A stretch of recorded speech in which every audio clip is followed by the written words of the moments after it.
આ ધર્મમાં, આપણી સંસ્કૃતિમાં આપણને એવા પતિ પત્ની મળ્યા છે કે એક જે જગત જનની છે, જન્મ આપે છે, અને બીજા મહાકાલ છે જે મૃત્યુનો દેવ છે, અને બંને જણા સાથે જીવે છે.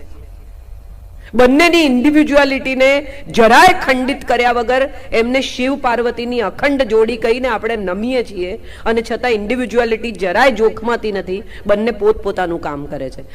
આ વુમન એમ્પાવરમેન્ટ આપણા દેશમાં હજારો વર્ષો પહેલા હતું કે પાર્વતી જગત જનની છે, માં છે, અને એક મહાકાલ છે જે મૃત્યુનો દેવ છે.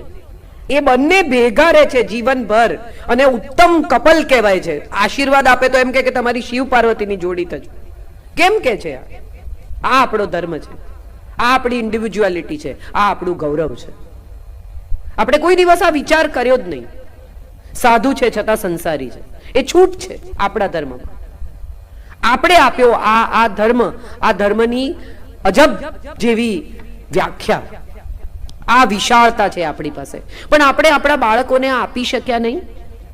એનું સૌથી મોટું કારણ એ છે કે આપણને ધર્મનું માર્કેટિંગ કરતા નથી આવડતું.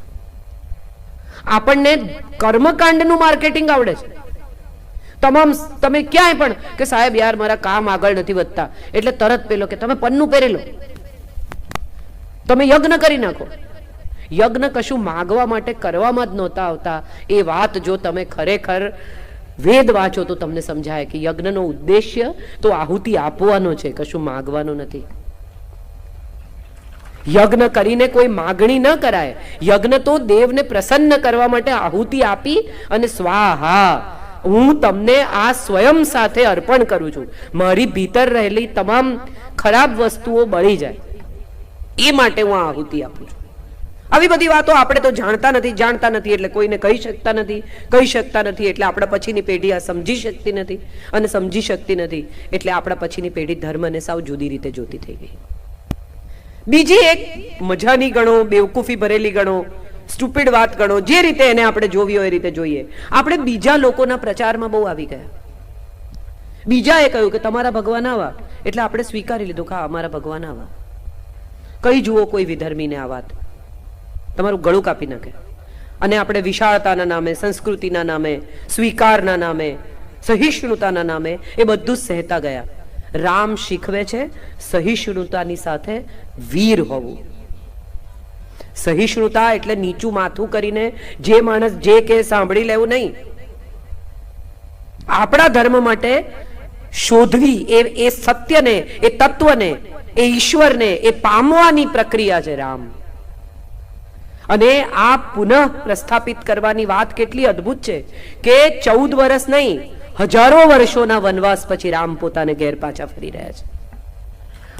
આ માત્ર 14 વર્ષનો વનવાસ નથી, આ કેટલા હજાર વર્ષનો વનવાસ છે કે આપણે જ્યાં રામનું મંદિર હતું ત્યાં કોઈક વિધર્મીએ પોતાનું સ્થાપના કરી દીધી, અને આટલા હજારો વર્ષના વનવાસ પછી આપણે આપણા રામને પાછા લઈ આવ્યા છીએ. તો આપણને ગૌરવ હોવું જોઈએ, આનંદ હોવો જોઈએ એ વાતનો. અયોધ્યા પહોંચી જવાથી આનંદ વ્યક્ત નહીં થાય, પણ ઘરમાં રહીને કમસે કમ એ દિવસે એવું નક્કી કરજો કે હવે હું મારા ધર્મને જાણીશ. તમે કોઈ પણ ઉંમરના હો, try to know your religion, try to know the facts of your religion. બીજા માણસે કહ્યું કે આમ હતું એટલે તમે માની લીધું. વાલ્મીકી રામાયણ અને તુલસીના રામાયણ વચ્ચે પણ ફરક છે. તુલસીના રામાયણ અને મોરારી બાપુના રામાયણ વચ્ચે પણ ફરક છે. અને આ ફરક એટલે કોઈ ઘડી કાઢેલી વાતો, મનગઢંત વાતો નથી. આ પરસેપ્શન છે. એક વ્યક્તિએ પોતે જોયેલા રામનું પરસેપ્શન. અને એટલે મને આ વિષય બહુ જ ગમ્યો કે મન કી અયોધ્યા. મારા મનની અયોધ્યા જુદી, તમારા મનની અયોધ્યા જુદી. અને તમામ વ્યક્તિએ પોતાના મનની અયોધ્યામાં પાછા ફરવાનું છે. એ સમય છે આ. મારે તમારે જે ભટકતા હતા એ બધાએ પોતપોતાના મનની અયોધ્યામાં પાછા ફરવાનું છે. આપણે પુનઃ પ્રસ્થાપિત થવાનું છે, આપણે પુનરુત્થાન કરવાનું છે, આપણે પુનઃ જાગરણ કરવાનું છે. એ છે આ મનની અયોધ્યાની કથા. કેવી છે આ મનની અયોધ્યા? તો વિચારો, તમને સમજાશે. ત્યાં એક પ્રેમાળ પિતા છે, ત્યાં 3 રાણીઓ છે. એક છે સમર્પિત, સ્વીકાર સાથે, અત્યંત પ્રેમાળ, સૌની માં. બીજી છે એના અસ્તિત્વ વિશે કોઈ બહુ ચર્ચા આપણે સાંભળી નથી. એ સાયલન્ટ છે પોતાની રીતે, પોતાની દુનિયામાં, આ બધામાં ભળીને પાણી જેવી, લાલમાં નાખો તો લાલ થાય, પીળામાં નાખો તો પીળી થાય. એણે આ પરિસ્થિતિને સમગ્રપણે સ્વીકારી છે. એ સૌની અંદર દૂધમાં સાકરની જેમ ભળી ગઈ છે. અને માટે નામ શું છે? સુમિત્રા, સૌની મિત્ર. તમે વિચારો તો તમને સમજાશે કેટલી સુંદર રીતે વાત કહેવામાં આવી છે. અને પછી છે કૈકેયી. પ્રેમાળ છે, ઇમોશનલ છે, ખરાબ નથી. મનથી એના મનમાં ક્યાંય કાલીમાં નથી. પણ કોઈક આવે છે ને એના મનમાં કાલીમાં નાખી જાય છે. આપણી સાથે પણ એવું થાય છે. આપણા મનની અયોધ્યામાં પણ ક્યાંક કૈકેયી છે. તમને કોઈ કહે કે તમારા હસબન્ડ રોજ એક બહેનને પિકઅપ કરીને સ્કૂટર પર ઉતારે છે. સત્ય જાણવાની ક્યાં આપણે તસ્દી લઈએ છીએ? કોને ઉતારો છો રોજ? ન જાણે ન પૂછે. પેલા ભાઈ પણ ડગાઈ જાય કે હે મેં કોને ઉતાર્યા? જુઠ્ઠું ના બોલશો. એટલે તમે વિચારો કે તમારા 20 વર્ષના લગ્ન જીવન કરતા પેલી 2 મિનિટની વાત તમારે માટે વધુ અગત્યની છે. આપણે પણ કઈ છીએ ક્યાંક મનની અયોધ્યામાં. આપણે પણ ક્યાંક સામેનાની વાત સાંભળી લઈએ છીએ. આપણે પણ ક્યાંક મનની અંદર એવી વાત ઉતારી દઈએ છીએ જે વાતમાં સત્ય છે કે નહીં એવી ખરાઈ કરવાની પણ આપણે તસ્દી નથી લેતા. અને દરેક અયોધ્યામાં એક મંથરા છે, હોય જ છે. વિશ્વની દરેક અયોધ્યામાં એક મંથરા વસે છે. અને રાહ જ જુએ છે કે હસતા ખેલતા પરિવારને કેવી રીતે બરબાદ કરી શકાય. થઈ ગયું? મને એવું હતું કે અહીંયા બોલવા મને બોલાવી છે. દરેક અયોધ્યામાં એક મંથરા વસે છે. દરેક મંથરાના મનમાં એ જ છે કે આ બધા હળી મળીને આનંદથી કેવી રીતે રહે છે? ન થઈ શકે. હવે એને તમે મોટા પરિપ્રેક્ષ્યમાં જુઓ તો તમને સમજાય કે આ દેશ, આ સમાજ, સૌ સાથે રહેતા લોકો, આનંદ કરતા લોકો, ઉત્સવ ઉજવતા લોકોને કેવી રીતે છૂટા પાડી શકાય એ પ્રયાસ સમયાંતરે આપણી સંસ્કૃતિ સાથે થતો રહ્યો છે. આપણને સમયાંતરે એવું કહેવામાં આવ્યું કે એક વર્ણની સાથે બીજી વર્ણને છૂટી પાડી. આપણને સમયાંતરે કહેવામાં આવ્યું કે સ્ત્રી પુરુષની વચ્ચે ભેદ છે. આપણને સમયાંતરે કહેવામાં આવ્યું કાળા અને ગોરામાં ભેદ છે. આપણને સમયાંતરે કહેવામાં આવ્યું કે તમે પૈસાવાળા અને ગરીબમાં ભેદ છે. મને સૌથી વધારે જો રામાયણની કોઈ એક વાત ગમતી હોય ને તો એમાં એક જ દોરો છે. મણકા તમામ સાઈઝના છે પણ દોરો એક જ છે અને એ છે સ્વીકારનો દોરો. કેવટ હોય તો એનો પણ સ્વીકાર, શબરી હોય તો એનો પણ સ્વીકાર, મંથરા હોય તો એનો પણ સ્વીકાર, કૈકેયી હોય તો એનો પણ સ્વીકાર. પાછા ફરીને રામ કૈકેયીને પહેલા પગે લાગે છે.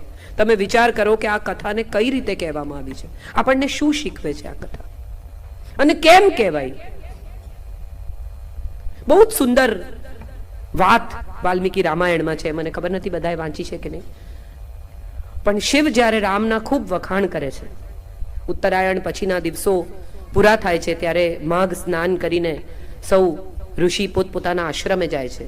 ત્યારે યાજ્ઞવલ્ક્યને રોકે છે અને એને પૂછવામાં આવે છે કે અમને રામકથા કહો, અમને હરિકથા કહો.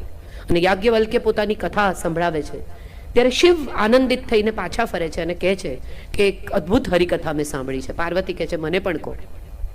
પાર્વતીને સંભળાવે છે અને જ્યારે પાર્વતીને કથા સંભળાવે છે ત્યારે પાર્વતી એમ કહે છે કે તમે એના આધ્યાત્મિક ઉત્થાનની વાત કરો છો, તમે એમની હાઇટ્સની વાત કરો છો, તમે એમ કહો છો કે દેવ છે અને એક સ્ત્રીની પાછળ આવી રીતે એ વનમાં ભટકે છે. તો કઈ આધ્યાત્મિક ઊંચાઈ, કઈ એનું દૈવત્વ, કયું એનું ઐશ્વર્ય?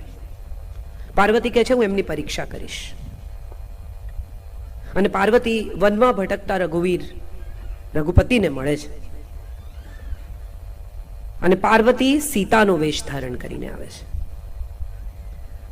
રામ એને જુએ છે, પાસે જાય છે, પગે લાગે છે અને કહે છે કે તમે અત્યંત તેજસ્વી છો, તમે ખૂબ સુંદર છો, પણ તમે શા કારણે શિવ વગર આમ વનમાં એકલા ભટકો છો? પાર્વતી ખૂબ શરમાઈ જાય છે, પાછા જાય છે. શિવ એની મજાક ઉડાવે છે અને ત્યારે પાર્વતી એને કહે છે કે ક્યારેક એવું થાય કે આપણે દેવને સમજવામાં થોડા નાના થઈ જઈએ. આપણે જ્યારે કોઈની પરીક્ષા કરવા જઈએ છીએ ને ત્યારે આપણે પહેલા આપણી પરીક્ષા કરીએ છીએ. બહુ સુંદર પ્રસંગ છે આ રામાયણ. અને ત્યારે મને આ વાત બહુ જુદી રીતે સમજાય છે કે આપણે જ્યારે કોઈને નાના કરીએ છીએ ને ત્યારે આપણે એનાથી પણ નાના થઈ જઈએ છીએ.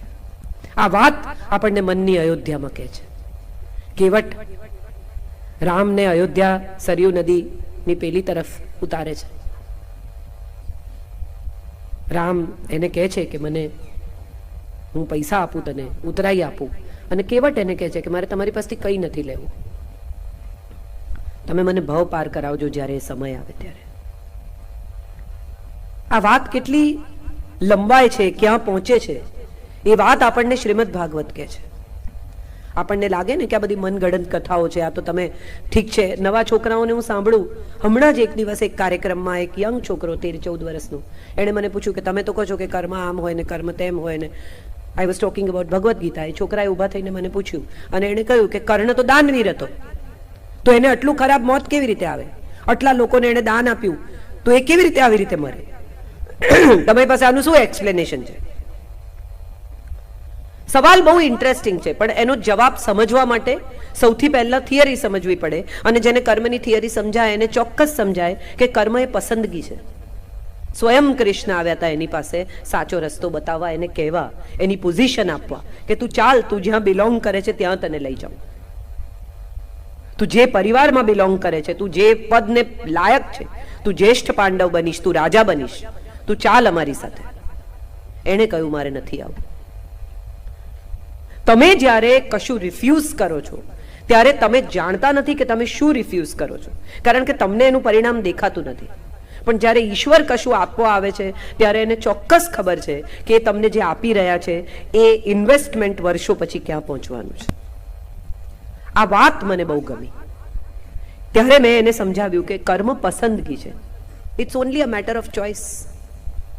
Vote you choose has definitely the consequences attached to it. એની સાથે એના પરિણામો જોડાયેલા જ છે, અને એના જોડાયેલા પરિણામો આપણને દેખાતા નથી. એટલે જ્યારે આપણે પ્રાઇસ ટેગ વાંચીએ છીએ ત્યારે આપણને લાગે છે કે ઓહો આ તો બહુ EMI ભરવા પડશે. લેતી વખતે તો આપણને રિયલાઇઝ જ નથી થતું. મનની અયોધ્યામાં કઈ કઈ માંગે છે કે મારા દીકરાને રાજગાદી. ત્યાં સુધી કદાચ સ્વીકાર્ય હતું, ત્યાં સુધી પ્રશ્ન નહોતો. આપણે જ્યારે પદ, પ્રતિષ્ઠા, સંપત્તિ ઝંખીએ ત્યાં સુધી કઈ પ્રોબ્લેમ નથી. દરેક માણસે એમ્બિશિયસ હોવું જોઈએ, દરેકે કશું પામવાનો પ્રયાસ કરવો જોઈએ, દરેકે આગળ વધવું જોઈએ. વિકાસ એ જીવનનું બેસિક જરૂરિયાત છે. કોઈ એવું કહેતું જ નથી કે તમે એક રૂમ રસોડાના ઘરમાં જન્મ્યા તો તમે ત્યાં જ મરો. ના, તમે 10 રૂમનું ઘર બનાવો. તમારો અંગત વિકાસ, તમારા આર્થિક વિકાસ, તમારા સામાજિક વિકાસ, તમારી પદ, પ્રતિષ્ઠા, તમે જે પામવા માંગો છો એની સામે કોઈ વિરોધ જ નથી. પ્રશ્ન ત્યાં આવે છે જ્યાં તમે ઈચ્છો છો કે બીજાને ન મળે. રામને 14 વર્ષનો વનવાસ ત્યાંથી શરૂ થાય છે કૈકેયીના કર્મના પરિણામ. મને મળે એ માગવાનો અધિકાર વિશ્વમાં દરેકને છે. તમે વિચાર કરો, આપણે એક પડોશી હોય, રોજ આવે, એક દિવસ ટમેટા લઈ જાય, એક દિવસ દહીં લઈ જાય, એક દિવસ ખાંડ લઈ જાય, એક દિવસ થોડી કોફી લઈ જાય. 3-4 દિવસ આવે ને 5મા દિવસે તમે જોઈને કોઈ ખોલતા નહીં હો કે લેવા આવ્યો છે. હા કે ના? તો ભગવાનને એવું નહીં થતું એ તમને જોઈને? આવ્યો પાછો માગવા, કઈ માંગશે હમણાં? આપણે બધા જ જાણે અજાણે એવું માની બેઠા છીએ કે ઈશ્વર તો ફક્ત માગવા માટેનું અસ્તિત્વ છે. આપણે કોઈ દિવસ ઈશ્વરના અસ્તિત્વને ભીતર વસાવવાનો, એને આપણી અંદર ઉતારવાનો, એના ચૈતન્યને જગાડવાનો, આપણી ભીતર વસતા ઈશ્વર સાથે કોઈ ઓળખ કરવાનો પ્રયાસ કર્યો જ નહીં. દુન્યવી વસ્તુઓ સાથે જ આપણો સંબંધ રહ્યો. પ્રમોશન કરી દે, ગાડી અપાવી દે, દીકરો ડાયો કરી દે, વહુ અપાવી દે, વહુ આવે પછી કે હવે કાઢી મૂક. આ જ આપણી પ્રકૃતિ અને પ્રવૃત્તિ રહી. કોઈ દિવસ એવું વિચાર્યું જ નહીં કે એ ચૈતન્યને જગાડીએ, એ ઐશ્વર્યને જગાડીએ, એ દૈવત્વને જગાડીએ. મારે એ કહેવું છે કે આજે મન કી અયોધ્યા છે ને, ત્યાં હવે રામ પાછા પધારવાના છે. સૌ તમારા ભીતરના ચૈતન્યને જગાડો, કારણ કે એ વિના રામ નહીં મળે. આપણે સૌએ વર્ષો પ્રતીક્ષા કરી છે, શબરીથી એ લાંબી પ્રતીક્ષા થઈ ગઈ છે આપણા બધાની. એ પ્રતીક્ષા પછી હવે જ્યારે પાછા ફરી રહ્યા છે, ત્યારે મારે તમને સૌને કહેવું છે કે જો એને મળવું હોય, એને પામવા હોય, એના સુધી પહોંચવું હોય ને એ તમારા સુધી આવે એવું ઈચ્છતા હો તો ભીતરના ચૈતન્યને જગાડજો. અમિતાભ બચ્ચન તમને મળે અને એમ કે બોલો ક્યાં चाहिए, તો તમે એમ કહેશો કે સર એક શૂટિંગ દિખા દો, કે એમ કહો કે સાહેબ આ ફોર્મ છે, સાઇન કરો, મારે પિક્ચર બનાવી છે. એ કંઈ પણ આપવા તૈયાર હોય ત્યારે શું માગવું ને એ ચોઈસ પણ બહુ ઇન્ટરેસ્ટિંગ છે. એ તો ચારે હાથે આપવા તૈયાર છે, પણ આપણે માગીએ છે શું? નાનું, ઓછું, કાયમ ટકી જાય, બધું મળી જાય એવું મેળવવાની તો આપણા કોઈની ખેવના જ નથી. વોર્ડરોબ ભરાય, લોકર ભરાય, વોલેટ ભરાય તો આપણને સંતોષ થાય, પણ હૃદય ભરાય એવો પ્રયાસ તો આપણે કદી કર્યો જ નહીં. અને માટે આટલો વખત રામ આપણાથી દૂર રહ્યા છે. હવે પધારી રહ્યા છે મન કી અયોધ્યા. મંગલ ગાઓ, દીપ જલાઓ. હવે આવશે, અને જો એ આવશે તો સાથે લઈને આવશે ઐશ્વર્ય અને રામ રાજ્ય. શું છે અયોધ્યાનું રામ રાજ્ય? એમ કે છે કે લોકો તાળા માર્યા વગર સુઈ જતા હતા, ચોરી નહોતી થતી, અપ્રમાણિકતા નહોતી, કોઈ જુઠ્ઠું નહોતું બોલતું, કોઈ ખોટું નહોતું કરતું. એવું હતું રામ રાજ્ય. તો એ રામ રાજ્ય આપણી ભીતર પણ હોવું જોઈએ ને. બહાર તો આપણે શોધીએ છીએ. બહુ મજા, તમે વિચારો તો સમજાશે કે આપણી અંદર 5 તત્વ અને બહારના 5 તત્વ. આપણી અંદર પણ એ જ 5 તત્વ છે જે બહાર 5 તત્વ છે.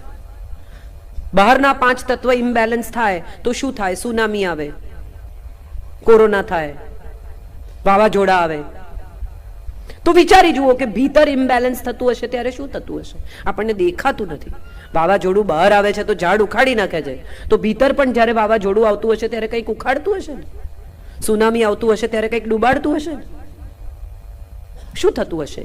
એ 5 તત્વ બહારના અને 5 તત્વ ભીતરના જો સમાયોજનમાં આવે, જો સંયોજનમાં આવે, જો સિંકમાં આવે, જો એક સાથે એકબીજાની સાથે સંયોજાઈને કામ કરે, તો હું માનું છું કે આપણી ભીતર અને બહાર એક સરખું વાતાવરણ થઈ જાય. રામ રાજ્યનું વાતાવરણ એટલે બહારનું ને ભીતરનું વાતાવરણ સેમ થઈ જાય. જો બહાર કોઈ અપ્રમાણિક નથી તો ભીતર પણ કોઈ અપ્રમાણિક નથી. જો બહાર અંધારું નથી તો ભીતર પણ અંધારું નથી. જો બહાર કોઈ જુઠ્ઠું નથી બોલતું તો ભીતર પણ કોઈ જુઠ્ઠું નથી બોલતું. જો બહાર કોઈ ચોરી નથી કરતું તો ભીતર પણ કોઈ ચોરી નથી. સંપૂર્ણ સત્વ અને સંપૂર્ણ સત્ય, એ છે રામ રાજ્ય. અને હું એવું માનું છું કે એ લાવવા માટે કોઈ સરકાર, કોઈ પ્રધાનમંત્રી, કોઈ મંત્રી, કોઈ પોલીસ, કશાયની જરૂર નથી. દરેક માણસ એવું નક્કી કરે ને કે હું મારું આંગણું ચોખ્ખું કરી નાખીશ તો શહેર આપોઆપ ચોખ્ખું થઈ જાય. હા કે ના? પણ આપણે કરતા નથી. અને મજા શું છે? આપણા બધામાંની મંથરા છે એ આપણો કચરો વાળીને બાજુમાં નાખતા શીખવે છે. મારું આંગણું ચોખ્ખું થઈ ગયું, હવે તમારું જે થવાનું એ થાય, તમે નક્કી કરો. તો મનની અયોધ્યામાં એક મંથરા છે, મનની અયોધ્યામાં એક દશરથ છે જે પોતાના કર્મને ભૂલી ગયા છે. કોઈ એક શ્રવણને એમને ક્યારેક પીડા આપી છે. એ કોઈ એક શ્રવણે એમને ક્યારેક કહ્યું છે કે તું પણ પુત્ર વિયોગમાં મૃત્યુ પામીશ. તમને મજાની વાત જો સમજાય તો એ સમજાય કે પુત્રહીન રાજાને, સંતાન માટે તરસતા રાજાને એવો શાપ આપે છે કે તું પુત્ર વિયોગમાં મૃત્યુ પામીશ. આ શાપ છે કે આશીર્વાદ છે? પરસેપ્શનનો સવાલ છે. તમે કઈ બાજુથી જુઓ છો? બોટલ ભરેલી કે બોટલ ખાલી? તમારે નક્કી કરવાનું. પુત્ર ઝંખતા, પુત્ર વિયોગમાં તરસતા, પુત્ર સંતાન માંગતા, રાજ્યનો વારસ માંગતા રાજાને એક મરતો માણસ શાપ આપે છે કે તું પુત્ર વિયોગમાં મરીશ. તું પુત્ર વિયોગમાં મરીશ એટલે પુત્ર થશે તો ખરો, વારસ વગર નહીં રહે, જા. કેમ? તો કે અંધ માતા પિતાને મુક્તિ આપે છે. હું તો નહીં કરી શકું પણ એ તે કર્યું. આપણે બધા આ કર્મની સાયકલમાં ગોઠવાયેલા છીએ. દરેક વખતે જે કર્મ ખરાબ લાગે એ ખરાબ જ હોય અને એના પરિણામ સાથે કશું ખરાબ જ આવશે એવું જરૂરી નથી. કેટલીક દવાઓ આપણને ભયાનક કડવી લાગે, કિમોથેરાપીથી વાળ ખરી જાય બરાબર, પણ કેન્સરના સેલ પણ મરી જાય. દરેક વાતની એક સાઈડ ઇફેક્ટ છે, દરેક વાત સાથે જોડાયેલી એક ઘટના છે. અને યજ્ઞ થાય છે, ખીર આપે છે. હવે આ કેટલો પ્રેમાળ, કેટલો સાચો, કેટલો બેઝિક પતિ છે કે ખીરના ભાગ પાડે છે. આપી શક્યો કોઈ એક જ રાણીને, પણ એમ નથી કરતા. એટલે રામ પ્રામાણિક છે, રામ સાચા છે. રામ જે શીખ્યા છે એ ક્યાંથી આવ્યું છે? એ અહીંથી આવ્યું છે. જો આપણે આપણા ઘરમાં રામ જોઈતો હોય તો આપણે પણ 3 રાણીઓના સરખા ભાગ પાડતા શીખવું પડશે, જે આપણે નથી પાડતા. કોક વાલું છે, કોક દવલું છે, કોકની સામે વાંધો છે, કોક ગમે છે, કોક નથી ગમતું, અને એ પ્રમાણે આપણે વર્તીએ છીએ. 2 બહેનો હોય એમાંય ભાઈ નક્કી કરે કે આ વાલી ના નહીં વાલી. કેમ? તો કે આ બહુ બોલે છે. કેવા કારણોસર માણસો નથી ગમતા એ પણ વિચારજો. અને આપણું પરસેપ્શન છે માણસ વિશે, બહુ કોને કહેવાય ને ઓછું કોને કહેવાય, કેવી રીતે નક્કી કરો? તમને જે વધારે લાગે છે કોઈને સારું પણ લાગતું. આ પરસેપ્શન, પુત્ર વિયોગ ની જે વાત છે એ પરસેપ્શન છે, અહીંથી શરૂ થાય છે મારી રામાયણની કથા, મારા મનની અયોધ્યાની કથા. કે ચલો કઈ વાંધો નહીં, પુત્ર વિયોગ થશે પણ પુત્ર તો થશે, એમ જુઓ વાતને. અને ત્યાંથી આ કથાની શરૂઆત થાય છે. ત્યારે મારે તમને કહેવું છે કે મનની અયોધ્યા છે ને, એ બહુ કોમ્પ્લિકેટેડ જગ્યા છે. અહીં જ્યારે રામનો જન્મ થાય છે, તમે વિચારો, નારાયણ સ્વયંમાં આવે છે અને કહે છે કે હું તારે ત્યાં જન્મ લેવાનો છું, હમણાં હું બાળક થઈ જઈશ અને તારે ત્યાં પારણામાં ઝૂલીશ. અને ત્યારે કેટલો સુંદર સંવાદ છે વાલ્મીકી રામાયણમાં કે કૌશલ્યા એને એમ કે છે કે એટલા આવો ભગવાન જેવો નથી જોઈતો મારે, તું 4 હાથ વાળો, આટલો તેજસ્વી, આવો બાળક હોય, તું તો મારા ઉદરમાં પ્રવેશ કર, મારા કોખમાંથી જન્મ લે, મને પવિત્ર કર. હવે જ્યારે આપણે સંતાનની વાત કરીએ ત્યારે તમે વિચારો તો તમને સમજાય કે કઈ અને કેટલી માં આજના સમયમાં સંતાનના જન્મ વખતે આ પવિત્રતા, આ શુદ્ધતા, આ આવકાર, આ આનંદ, આ અદ્ભુત ફિલિંગમાંથી પસાર થાય છે. કરિયરમાં નડી જાય, આમ થાય, છોકરું થશે તો આમ થશે, છોકરું થશે તો ફલાણું થશે. અને હમણાં તો હું એરપોર્ટ્સ પર ને બધે જોઉં છું, માં અને પિતા અને માં બંને જણા બાળકને જે રીતે તું રાખ ને તું રાખ કરતા હોય તો મને એમ થાય કે આ પેલી પાસિંગ ધ પાર્સલની રમત છે, જ્યાં મ્યુઝિક અટકી જશે ત્યાં બચ્ચું રહી જશે. વિચારીએ તો સમજાય આ બધું કે ધર્મનું પુનઃસ્થાપન ક્યારે થશે? જ્યારે સૌથી પહેલા એક માં ઈશ્વરના જન્મ વખતે એમ કહે છે કે બાળક થઈને કોખમાં આવ. એમ મને 4 હાથવાળો નારાયણ નથી જોઈતો, મને તો તું મારા ખોળામાં રમે, તોફાન કરે, મસ્તી કરે, મોટો થાય. હમણાં જ ઉત્તરાયણના દિવસે દિવ્ય ભાસ્કરમાં જે ટાઇટલ હતું એ બહુ સુંદર હતું કે રામને એક દિન ચંગ ચગાઈ, સ્વર્ગ સુધી પહોંચ્યો એમનો પતંગ. ત્યારે એમ થાય કે કાગળના ટુકડાને પતંગમાં ફેરશું, એ ઉડે છે, આ ઉડે છે, હા કે ના? પવન આવે તો કાગળનો ટુકડો ઉડે ને પતંગ ઉડે, એ બંનેમાં ફેરશું તો કે પતંગ કંટ્રોલ્ડ છે. જે કંટ્રોલ્ડ હોય ને ઊંચે સુધી જાય, પેલો થોડું ઉડીને બેસી જાય. there has to be control. અને માટે એ ઊંચું ઉડે છે, માટે દૂર સુધી જાય છે, અને માટે સ્થિર રહી શકે છે. દોરી વગરના કાગળના ટુકડાને આપણે પતંગ નથી કહેતા, કારણ કે એમાં કોઈ બંધાયેલું નિયમિત નિશ્ચિત અસ્તિત્વ નથી. જે બાળકોને એવું લાગતું હોય કે મા બાપ બહુ કંટ્રોલ કરે છે, એ તમામ બાળકો યાદ રાખજો કે આગળ જઈને તમે જીવનમાં કશું કરી શકશો, કારણ કે તમે બંધાયેલા છો, કારણ કે તમે નિશ્ચિત છો, તમારી ગતિ નિશ્ચિત છે. તમારી ગતિ કોઈક એવું નિશ્ચિત કરી રહ્યું છે જે ધરતી પર ઊભું છે, તમારી જેમ ઉડતું નથી. 2 ઉડતા લોકો એકબીજાનો સહારો ન બની શકે, એકે ધરતી પર ઊભા રહેવું પડે ત્યારે બીજાને સહારો આપી શકે. અને આ ધરતી પર ઉભેલા, મહેનત કરતા, સંઘર્ષ કરતા, તમારા ભવિષ્યની કલ્પના કરતા માતા પિતા તમને કંટ્રોલ કરે છે, કારણ કે ઈચ્છે છે કે તમારી ગતિ નિશ્ચિત હોય અને તમે સ્થિર થાઓ. આપણે આ બધી જ વાતો તમને રામાયણમાંથી મળે છે. આપણા મંત્રી શ્રી પુરુષોત્તમભાઈ રૂપાલાએ એક બહુ જ સુંદર કલેક્શન કર્યું છે, માનસના મોતી કરીને. રામચરિત માનસમાં કથા સિવાયના જેટલી ચોપાઈ છે, જે ફિલોસોફિકલ છે, જે શીખવતી બીજી જેમાં જ્ઞાન છે, જેમાં સમજણ છે, જેમાં કુટુંબ જીવનની વાતો છે, એવી બધી ચોપાઈનો આ સંગ્રહ છે.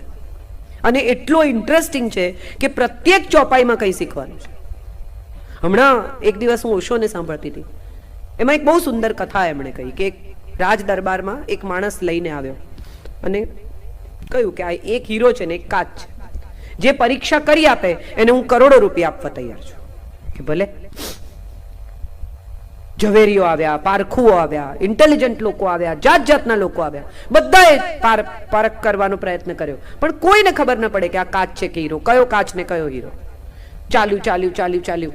એક અંધ માણસ આવ્યો અને એણે આવીને કહ્યું કે તમને વાંધો ના હોય તો મને એક મોકો આપો, હવે જ્યારે બધા જ હારી ગયા છે ત્યારે. રાજાએ કહ્યું કે શું પ્રોબ્લેમ છે મોકો આપવામાં? આપો, એને પણ મોકો આપો. એટલે પેલાએ કહ્યું હું બહાર જઈને ચેક કરીશ, ખુલ્લી હવામાં. કે ભલે.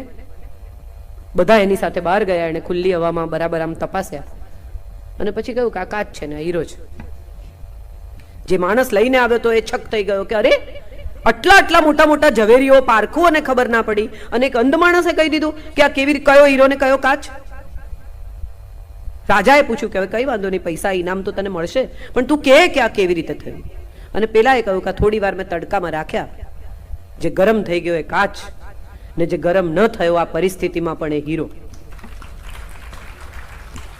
આપણી ઉપર સમયનો તડકો પડે અને જો આપણે ગરમ થઈ જઈએ તો આપણે કાચ. અને ગમે તેવી પરિસ્થિતિના તડકામાં પણ જો આપણે આપણું સંતુલન જાળવી શકીએ તો આપણે હીરા. નક્કી કરવાનું તમારે શું બનવું છે ને કેમ કરવું છે.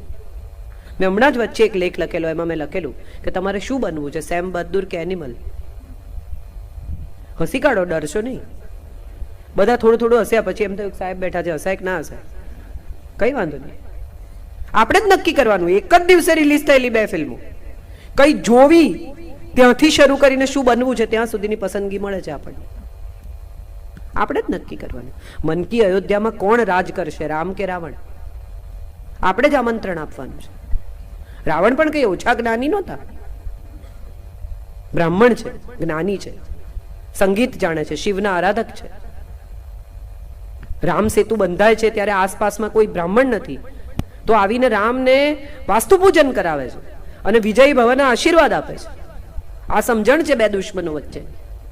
આપણે આ સમયમાં 2 દુશ્મનો પણ એકબીજાની સાથે જો આ રીતે વર્તી શકે, આ ગરિમાથી, આ ગૌરવથી, આ સમજણથી, આ સ્વીકારથી, આ આદરથી, તો હું માનું છું કે સાચી દુશ્મની નિભાવી શકાય. એકબીજાને ખતમ કરી નાખવાના ધ્યેયથી મળતા 2 લોકો પણ એકબીજાનું ગૌરવ ન હણાય એનું ધ્યાન રાખી શકે તો હું માનું છું કે સાચું યુદ્ધ. બાકી તો યુદ્ધ તો બહુ થયા અને ઘણા થશે હજી આવનારા વર્ષોમાં, પણ આ હું માનું છું આપણે આ યુદ્ધોને યાદ રાખ્યા છે. એનું કારણ એ છે કે આ યુદ્ધમાં ગરિમા હતી, ગૌરવ હતું. મનની અયોધ્યામાં યુદ્ધ પણ થશે, મનની અયોધ્યાને રામ છોડી પણ જશે ક્યારેક, ત્યારે શું થશે એનો પણ વિચાર કરો. રામ જે દિવસે અયોધ્યામાંથી જશે એ દિવસે અયોધ્યા ટકશે કે નહીં ટકે એ નક્કી કરવાનું કામ પણ આપણું છે. કારણ કે આપણી અંદર પણ એક ભરત છે, એને જગાડો, એ જશે, પાદુકા લઈ આવશે, પુનઃ પ્રસ્થાપિત કરશે એ ચૈતન્યને, પુનઃ પ્રસ્થાપિત કરશે એ વ્યક્તિને, એના વિચારોને. ઘણી વાર એવું થાય કે આપણને સૂજે નહીં શું કરવું એ, તો આપણને પણ આવો એક મનની અયોધ્યામાં ભરત જોઈએ કે જે લઈ આવે પાદુકાને, તમને સમજાવે કે આ એનો વિચાર છે, હવે હું એના વિચાર પ્રમાણે શાસન કરીશ, એમણે જે શીખવ્યું છે એ પ્રમાણે શાસન કરીશ. રામની અયોધ્યામાં લક્ષ્મણ પણ છે, જે ભાઈને એટલો પ્રેમ કરે છે કે એને ઘડીભર મૂકવા તૈયાર નથી. અને રામની અયોધ્યામાં ઉર્મિલા પણ છે કે જે નિશ્ચિત કરે છે કે મારા પતિની સાથે હું નહીં જઈ શકું તો હું અહીં રહીને સેવા કરીશ. એક પ્રતીક્ષા કરતી ઉર્મિલા પણ વસે છે આપણા મનની અયોધ્યામાં. એના તરફ પણ જોજો કોઈ દિવસ કે એની પ્રતીક્ષા, એનું સમર્પણ, એનો સ્નેહ ઓછો હતો એ પતિ સાથે ન ગઈ માટે. અને એક પતિ સાથે જાય છે, એની સાથે વનમાં રહે છે, કંટકો. કેટલી સુંદર વાત વાલ્મીકી રામાયણમાં રામ કહે છે કે ત્યાં રસ્તો સુગમ નહીં હોય, ત્યાં કંટકો હશે, ફળ ફૂલ આરોગવા પડશે, વલકલ પહેરવા પડશે, તમારી સુંવાળી ત્વચાને રેશમ નહીં મળે. અને ત્યારે સીતા એમને જવાબ આપે છે કે ત્યાં તમે હશો ને, બાકીનું બધું તો ઠીક છે. હું મેનેજ કરી લઈશ. પણ તમે હશો ને એટલે ત્યાં સુખ હશે. રામાયણ અને ભાગવતને તમે સરખાવો, મહાભારતને તમે સરખાવો, તો સીતા એક તરફ રામને કહે છે કે ત્યાં તમે હશો ને એટલે સુખ હશે. એવી જ રીતે કૃષ્ણ પાસે મહાભારત પહેલા મદદ માંગવા ગયેલા અર્જુન અને દુર્યોધનની કથા છે, જેમાં એક તરફ કૃષ્ણ કહે છે કે નારાયણી સેના છે, બીજી તરફ હું છું, નક્કી કરો તમારે શું જોઈએ, ન્યાસ્તિ શસ્ત્ર અયુધ્યમાન. અને બીજી તરફ અર્જુન એમને કહે છે તમે હશો ને વિજય હશે. અર્થ એ થયો કે સીતા હોય, શબરી હોય, અહલ્યા હોય, અર્જુન હોય, દ્રૌપદી હોય, આ બધામાં એક કોમન થ્રેડ છે, એમની શ્રદ્ધા. મનની અયોધ્યામાં જો શ્રદ્ધા હશે તો રામ ચોક્કસ આવશે. આપણો પ્રોબ્લેમ એ છે કે આપણે બે માઇન્ડમાં આવી જઈએ છીએ કે રામ ના આવે તો પછી બીજો પ્લાન બી રેડી રાખવો પડે. રામનું નક્કી નહીં હો, આવે તો આવે, પછી ના આવે તો આપણે ફસાઈ જઈએ ને યાર. તો પછી એક કામ કરો, આપણે હનુમાન ચાલીસા કરો. શું છે, એ તો બધાનું કામ કરે છે, આપણું બી કરશે. આ આખો વિચાર સૌથી પહેલા આપણે કાઢી નાખવાનું છે અને એવું નક્કી કરવાનું છે કે આપણે કોના પ્રતિ સમર્પિત છીએ. રાવણ અશોક વાટિકામાં રાખે અને એમ કે હું તને સોનાની લંકાની રાણી બનાવું, તેમ છતાં જો હૃદયમાં રામ હોય તો એ લેવા આવે, એમ ન આવે. આપણો પ્રોબ્લેમ એ છે કે આપણે સોનાની લંકા જોઈએ ને તો ક્યારેક રામને ભૂલી પણ જઈએ છીએ કે હશે હવે આવવાના હશે તો આવશે, નહીં આવવાના તો ના આવે. અત્યારે અહીંયા શું કામ હું હેરાન થાઉં? કીધું તું કે લેવા આવીશ, અડધો કલાક થઈ ગયો, ચલો હવે રિક્ષા કરી લો. અને ખરેખર તમે રિક્ષામાં બેસો ને અને આમ પાછળ જુઓ ને તો રામ આવતો હોય સ્કૂટર પર. આ આપણા બધાનો પ્રોબ્લેમ છે, આમાં કઈ કોઈ એક જણની વાત નથી. સમગ્રપણે સત્ય એ છે કે આપણે જે છેલ્લી ક્ષણ ચૂકી ગયા ને એ જ સાક્ષાત્કારની ક્ષણ હતી. એ પહેલા જ આંખ બંધ કરી દીધી. એક બહુ જ ગરીબ બ્રાહ્મણ હતો. આ શિવ પુરાણની કથા છે કે એક બહુ જ ગરીબ બ્રાહ્મણ હતો અને એટલું શિવનું રોજ સવારે ઠંડીમાં જાય ને મહાગ સ્નાન કરે ને પાણી ભરી લાવે ને શિવ મંદિરમાં ચડાવે ને પ્રાર્થના કરે ને રુદ્રી કરે ને. એટલે પાર્વતી એક દિવસ શિવને કહ્યું કે યાર તમે આટલું બધું આને બિચારાને ગરીબીમાં રાખો છો, હેરાન પરેશાન કરી મૂક્યો છો, તમારી આટલી પૂજા કરે. તો કે એના નસીબમાં નથી, એના કર્મ એને નહીં ભોગવવા દે. તો પાર્વતીએ કહ્યું ના, પણ તોય તમે એને આપો. શિવે કહ્યું ભલે. એક દિવસે પાછા આવતા હતા બ્રાહ્મણ નાહી ધોઈને પૂજા કરીને, અને શિવે એના રસ્તામાં મોટી સોનાની ઈંટ મૂકી. ઈંટથી 10 ફૂટ દૂર હશે અને બ્રાહ્મણને વિચાર આવ્યો કે આ કોઈ દિવસ હું આંધળો થઈ જાઉં તો મને રસ્તો જડે કે ન જડે. આંખો બંધ કરી દીધી. ઈંટની નજીક આવ્યા, અથડાયા તો કે આ કોણ આવા વચ્ચે મૂકે છે. ઈંટ ક્રોસ કરીને જતા રહ્યા. પાછળ એક બીજો માણસ આવતો હતો, એણે આ ઈંટ જોઈને ઉઠાવી લીધી. અને ત્યારે શિવે કહ્યું કે આ સમજાય છે તને? 10 ફૂટ દૂર જ એણે આંખ બંધ કરી બરાબર. અને વિચાર પણ કેવો કે હું કોક દિવસ આંધળો થઈ જાઉં મને રસ્તો જડે કે ન જડે. આ કર્મ છે, આ કર્મના પરિણામ છે અને કર્મ સાથે જોડાયેલું તમારું ચૈતન્ય છે. એ તો આપે પણ તમને તમારું કર્મ ભોગવવા ન દે. મનની અયોધ્યામાં એવા કર્મનો વાસ થાય કે જેમાં તમે તમારા સુખને ભોગવી શકો, ત્યારે રામ પુનઃ પ્રસ્થાપિત થાય. એક બીજી વાત સાહેબે કહી એટલે અહીં આવું છું, અહલ્યાના ઉદ્ધારની વાત. અહલ્યાની કથા, અહલ્યા પથ્થર થઈ ગયેલા ત્યાં સુધી સૌ જાણે છે. કથા શું છે? એ ખૂબ સુંદર હતા. બ્રહ્માએ એમનું નિર્માણ કર્યું અને ગૌતમ ઋષિને સોંપ્યા.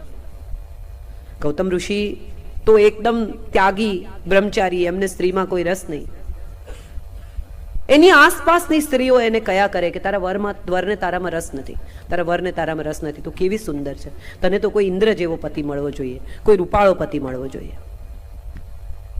ઇન્દ્ર ઋષિનો વેશ ધારણ કરીને આવે છે, અહલ્યા સાથે સંભોગ કરે છે.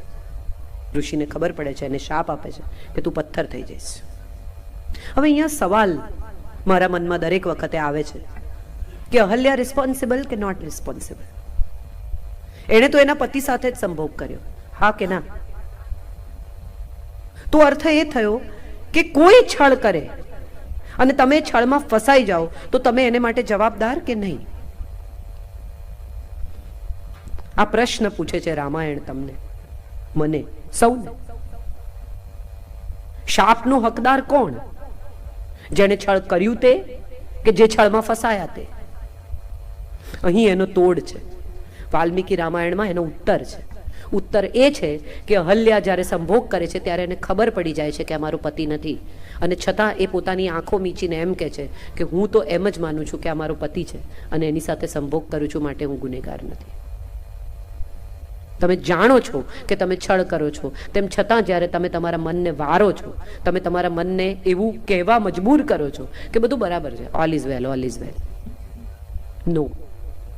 જ્યારે તમે સમજી જાઓ છો કે કંઈ ખોટું થયું છે ત્યારે જાગવું, નકારવું, અસ્વીકાર કરવો એ વ્યક્તિ તરીકે આપણા સૌની ફરજ છે. એ શીખવે છે રામાયણ મનની અયોધ્યામાં. તમને ગમતું મળી જાય તેથી એ પામવાની કિંમત કોઈ પણ હોય આપી દેવી. એ તમારું ચારિત્ર પણ હોય તો આપી દેવી, કારણ કે તમને જે જોઈએ છે તે મળી રહ્યું છે. આ સવાલ સાથે જોડાયેલી છે આજની યુવા પેઢીની સૌથી મોટી સમસ્યા. મારે એ વાત એટલા માટે કહેવી છે કે હું ખૂબ યુવા ચહેરાઓ જોઈ રહી છું. હું ગંભીર વાત કહેવા માટે જાણીતી છું અને મારે એ વાત એમણે મારી ઓળખમાં પણ કહ્યું કે બોલ્ડ ઇમેજ. બોલ્ડ મને ખબર નથી, પણ મારે તમને સૌને કહેવું છે કે શરીરનું કુતૂહલ તમારી ઉંમરે હોય એ બહુ સ્વાભાવિક છે, પણ એની સાથે એટલું સમજજો કે શરીર સાથે જોડાયેલા કુતૂહલનું મૂલ્ય અને એની કિંમત શું છે. મૂલ્ય તમે કદી નહીં ચૂકવી શકો, કિંમત તમે ચૂકવવા જશો તો ખતમ થઈ જશો.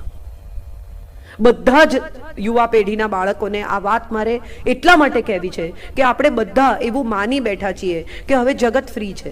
નાનું 5 વર્ષનું બાળક પણ એની મમ્મીને એવું કહે કે હું તને કહું છું શું પહેરવાનું, બસ તો પછી મને નહીં કહેવાનું શું પહેરવાનું. અને આપણને લાગે છે આ સ્વતંત્રતા છે, આપણને લાગે છે આ સ્વાયત્તા છે, આપણને લાગે છે બાળક બહુ ઇન્ટેલિજન્ટ છે. મને આવું કે છે, બોલો. હું એવું માનું છું કે જે બાળક આજ્ઞાકારી નથી ને એ આગળ જતા ભવિષ્યમાં ક્યાંક એવી જગ્યાએ ગોથું ખાય છે જ્યાં ખૂબ દુઃખી થાય છે. અને ત્યારે માતા પિતાએ માત્ર એ દુઃખ જોવાનું છે, કારણ કે ગોથું એણે ખાધું છે અને મૂલ્ય અને કિંમત બંને એણે જ ચૂકવવાના છે. માતા પિતા સાથે ઊભા રહી શકે, એની મદદ કરી શકે, પણ પીડા તો એણે જ ભોગવવાની છે.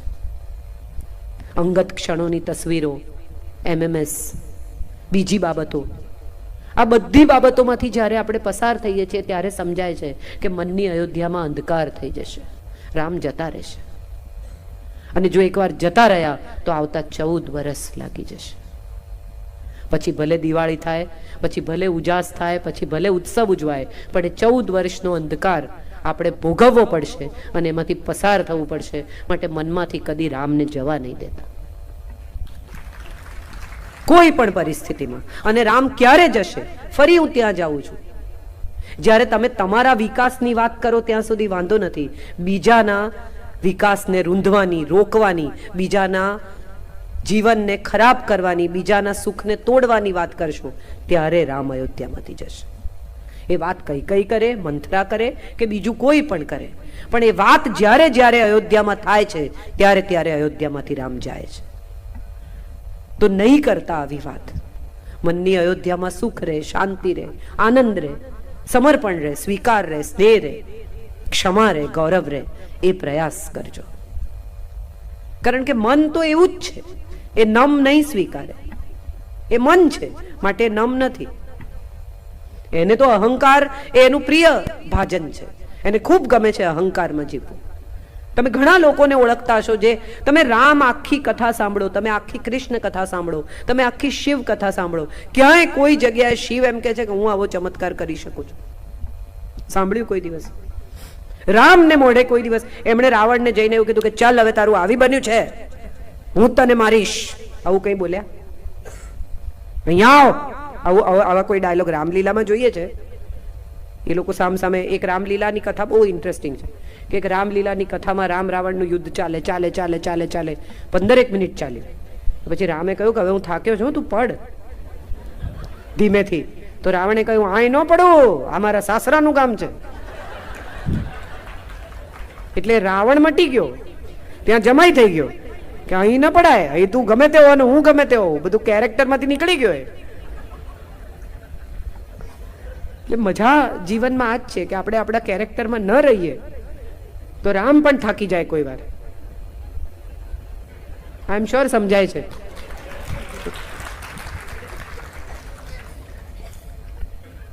છેલ્લી એક વાત, અહલ્યા પથ્થર થઈ જાય છે, પતિ અભિશાપિત કરે છે. કહ્યું છે કે જ્યારે હરિ અવતાર લેશે, એના ચરણની ધૂળ તને અડશે, ત્યારે તું પુનઃ સ્ત્રી થઈશ. તમે વિચારો, પથ્થરમાંથી સ્ત્રી કરવાની આ વાત સાચી કે ખોટી એમાં ન પડીએ તો પણ તમને સમજાય કે યુગોથી બંધિયાર, યુગોથી અમુક પ્રકારના અત્યાચારો સહેતી, યુગોથી અમુક રીતે પથ્થર બની ગયેલી, મનથી પથ્થર થઈ ગયેલી સ્ત્રીને એણે જગાડી છે. એ જઈ રહ્યા છે પોતાની પત્નીને લેવા, અહીં કોઈને જગાડે છે કે તું જાગ, તું સ્ત્રી છે, પથ્થર નથી, માંગ તારા અધિકારો, તને હક છે જીવવાનો, પથ્થર થઈને ન જીવ, તું સજીવન થા, તું ખુશ રહે, તું સ્માઇલ કર, તું મજા કર, તું પથ્થર થઈને ન જીવ. એ સિમ્બલ અહીં આપણને દેખાય છે કે કોઈ પોતાની પત્નીને ઉઠાવી ગયું છે, એને પાછી લાવે છે. જ્યારે અગ્નિ પરીક્ષાની વાત લોકો ઘણા કહે છે કે ધોબીની વાત સાંભળીને કાઢી મૂકીને આમ છે ને ફલાણું છે, પણ આપણી મજા શું છે ખબર? આપણે બધા એ જ બે વાતો યાદ રાખીએ છીએ. એ સિવાયની આખી કથામાં બીજું કંઈ શોધવાનું આપણને ગમતું નથી. કેમ? તો કે કોઈકે આપણને કીધું, કોઈક મંથરાએ કે આમાં બે વાત છે, પહેલા એ જોઈ લો, અને આપણે સ્વીકારી લીધી કે હા આ બે વાત છે. સવાલ એ છે કે જ્યારે રાજાનું કર્તવ્ય અને એક પતિનું કર્તવ્ય સામ સામે ટકરાય તો કયું કર્તવ્ય જીતે? એક ડોક્ટરના ઘરમાં દીકરાનો બર્થડે છે અને એમને હોસ્પિટલમાંથી ઇમરજન્સીનો ફોન આવે છે, એ શું કરશે? કહો મને. જશે ને? ત્યારે એને એના દીકરા માટે પ્રેમ નથી તો કેમ ગયો બર્થડે પાર્ટી છોડીને? આ સાદો દાખલો જો આપણને ન સમજાતો હોય તો હું માનું છું આપણી ભીતર ક્યાંક મનની અયોધ્યામાં અંધકાર છે. શીખવે છે કર્તવ્ય. જો રાજા સામે આંગળી ચીંધાશે તો કાલે સવારે હું કહીશ એ વાતનો અમલ નહીં થાય. સિંહાસનના પાયામાં અંગત સુખો દટાય તો સિંહાસન સ્થિર રહે. હું મારા સુખોનું રડ્યા કરું અને મારું જ જોયા કરું. એક સમય હતો જ્યારે સરકારમાં માત્ર ભાઈ, શાળા બનેવી, ઓળખીતા એટલા જ લોકોને કામ મળતા, ટેન્ડર એટલા લોકોને જ મળે. હવે એવો સમય આવ્યો છે કે જ્યારે જે ટેન્ડર ખોટા હોય એની સામે સવાલ ઉઠે છે. અયોધ્યા સાફ થઈ રહી છે. હવે એવો સમય આવ્યો છે કે શાકભાજીના પૈસા પણ તમે પેટીએમથી ચૂકવી શકો છો. હિસાબ ચોખ્ખો થતો જાય છે. બિલ્ડર પણ તમને કહો કેશ નહીં ભાઈ, કેશ નહીં. એક સમય હતો કે જેની પાસે જેટલા વધારે કેશ હોય એ માણસ રાજા. હવે એવો સમય છે કે જેટલા વધારે કેશ હોય ફસાયેલો. કઈ મિનિટે શું નીકળી જશે આપણને ખબર નથી. તો આ પણ એક રામ રાજ્યની શરૂઆત છે કે નહીં? તમે વિચાર કરો, નાનામાં નાના માણસ પાસે મોબાઈલ છે. કેટલા ગામોમાં ઉજ્જવલા પહોંચ્યું છે. સ્ત્રીઓ ફૂંક મારતી અટકી ગઈ છે. કેટલી દીકરીઓ ભણી રહી છે. કેટલી અનાથ દીકરીઓના લગ્ન થઈ રહ્યા છે. આ તો આપણે ઉપલા સ્તરમાં છીએ ને આપણને ખબર નથી અને જાણવાની તમાય નથી. બાકી 3 દિવસ બહાર ખુલ્લામાં શૌચ જઈ જુઓ તો તમને સમજાય કે પરિસ્થિતિ શું છે. જેના ઘરમાં ટોયલેટ બન્યું એ શું કામ આટલો બધો આભાર માને છે? આપણે કર્યું નથી, આપણે જે જોયું નથી, જે દુઃખ જોયું નથી, જે તકલીફ જોઈ નથી, એ તકલીફ આપણને કદી સમજાવવાની જ નથી. ચૂલો આપણે ફેન્સી સળગાવીએ છીએ. અમે તો ફાર્મ હાઉસ પર ચૂલો રાખ્યો છે, 4 દિવસ સળગાવો છે, એમાં મજા આવે છે. અમે તો ચૂલા પર જ ખાઈએ. હા, 4 દિવસ. જીવનના 40 વર્ષ નહીં. ફૂંક મારી મારીને ફેફસા ભરાઈ જાય, આંખો લાલ થઈ જાય, એ પછી ઘરમાં ગેસ આવે તો એની કિંમત અને મૂલ્ય